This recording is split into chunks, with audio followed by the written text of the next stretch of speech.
À l'issue de la saison 2024, nous ne verrons plus Lewis Hamilton rouler pour Mercedes. Ce moment ne pouvait pas être anticipé, à tel point qu'on pensait qu'il n'arriverait jamais. Et pourtant, c'est avec émotion que Toto Wolff et ses deux pilotes nous ont présenté la W15, la dernière monoplace avec laquelle Hamilton défendra les couleurs de Mercedes.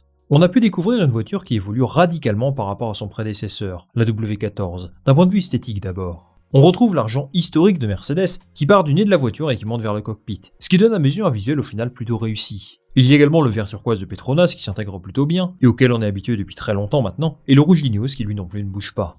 Niveau design, ok, c'est bien. Mais ce qui intéresse les supporters de Mercedes à mon avis, c'est de savoir si cette monoplace va enfin leur permettre de retrouver les sommets. Parce que depuis 2 ans, eh bien ça ne va pas fort. Rendez-vous compte, c'est leur première saison sans victoire depuis 2011, une éternité, mais surtout une anomalie compte tenu de leur palmarès. Depuis l'arrivée des nouvelles réglementations en 2022, Mercedes est à la traîne. Ils ont clairement raté leur transition, et même s'ils sont loin d'être ridicules, les motifs d'espoir sont finalement peu nombreux. Côté point positif, ils sont passés de la 3e à la 2e place au classement constructeur l'an dernier. Mais ça c'est une façade qui ne reflète pas la réalité. Ils n'ont même pas inscrit la moitié des points de Red Bull, donc au final, ce n'est pas un dauphin très séduisant si vous voulez mon avis. Aujourd'hui dans cette vidéo, on va se demander si Mercedes est capable de se battre pour le titre, pour offrir pourquoi pas un 8e titre à Lewis Hamilton avant son départ chez Ferrari. Le mois dernier, vous avez été près de 50% à regarder mes vidéos sans être abonné. Alors si vous souhaitez me donner de la visibilité et m'aider à faire décoller le projet, n'hésitez pas à appuyer sur le petit bouton s'abonner. On est parti.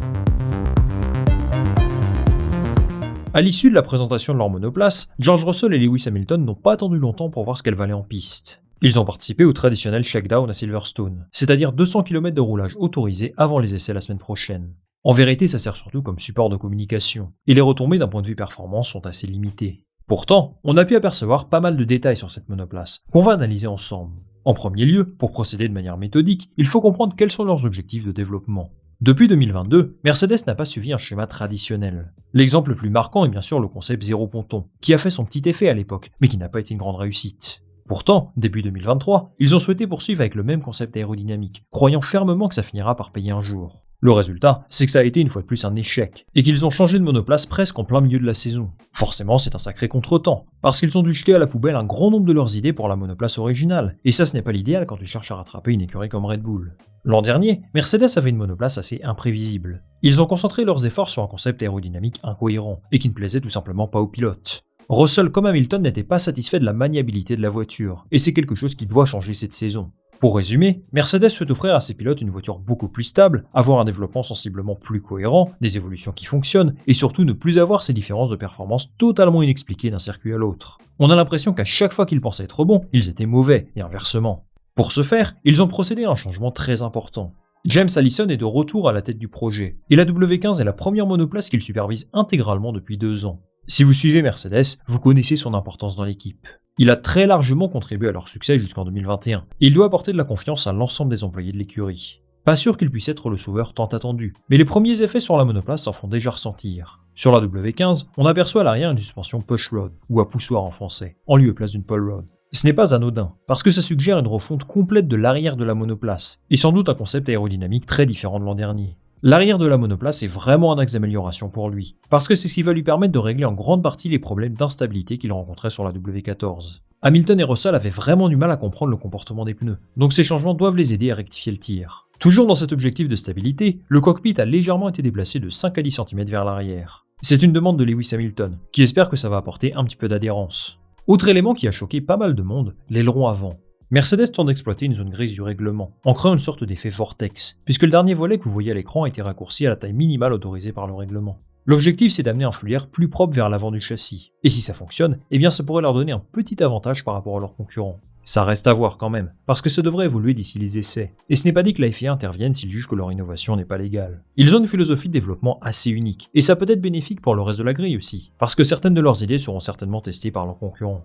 À part ça, il y a quelques autres changements en vrac. Le nez a l'air plus court que l'an dernier, avec l'objectif encore une fois de mieux gérer le flux d'air vers le châssis. Il y a aussi des entrées de ponton vraiment bizarres, vite fait inspirées de Red Bull, mais je crois que j'en ai jamais vu d'autres comme ça. Et également des petits détails sur la carrosserie.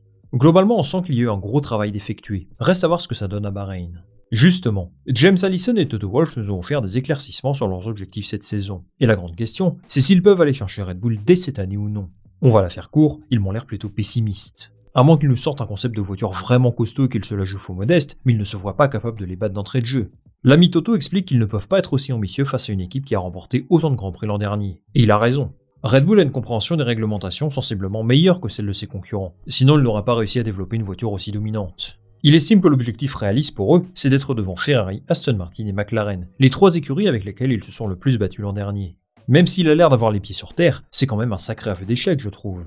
Mercedes ne devrait pas avoir à soucier de McLaren ou d'Aston Martin, qui sont d'ailleurs ses clients, je le rappelle. Mais l'écart de performance avec Red Bull l'an dernier était tellement important qu'ils ne les considèrent même pas comme un adversaire à leur portée. Évidemment, le budget plafonné permet un rapprochement du niveau des uns et des autres, mais Mercedes doit quand même viser plus haut que ça. La vérité, c'est que ce n'est pas Mercedes ou Ferrari qui vont déterminer le travail qu'ils doivent faire cette saison, mais Red Bull. Vu leur avance l'an dernier, on s'attend à ce qu'ils soient ultra performants, parce qu'ils ont dû dépenser une grosse partie de leurs ressources de 2023 sur cette voiture. Ils vont dicter ce que Mercedes va devoir faire pour retrouver la victoire, et rien ne dit que ce sera pour cette année. Même son cloche pour James Allison qui ne veut pas trop faire de prédictions, parce qu'il ne sait pas réellement si ces évolutions aérodynamiques vont leur apporter du positif ou non. Il voit plutôt cette W15 comme la première pierre d'une reconstruction qui va s'étaler sur toute la saison. D'ailleurs, il explique qu'ils ont changé la boîte de vitesse et le châssis, et que ça va profondément limiter leur progression sur les premiers mois. Donc attendons de voir, mais le sentiment que j'en ai, c'est qu'ils ne sont pas très optimistes. Quelqu'un qui a peut-être senti le coup, c'est Lewis Hamilton. Parce que oui, si lui décide de quitter cette écurie où il est en place depuis plus de 10 ans, ça sous-entend qu'il ne croit pas vraiment à leur capacité de battre Red Bull à l'avenir.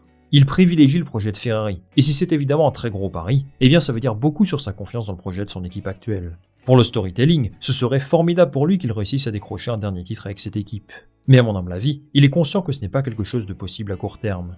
Mercedes reste une écurie de top niveau. Aujourd'hui, il n'y en a qu'une vraiment au-dessus d'eux. Donc on n'est pas à l'abri qu'ils nous aient cuisiné quelque chose de splendide. Mais le départ d'Hamilton fait planer beaucoup de doutes autour de leur projet.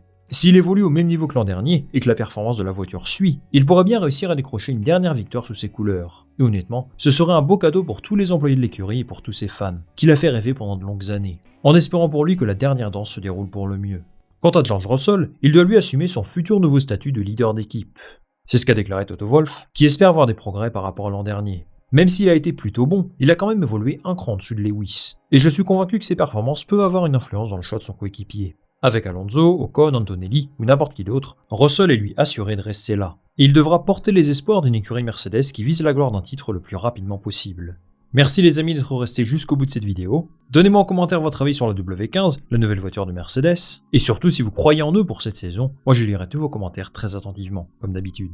Je vous invite à liker cette vidéo si elle vous a plu, et surtout à vous abonner pour me donner un maximum de visibilité. On va se retrouver très rapidement pour une nouvelle vidéo. Salut, à la prochaine.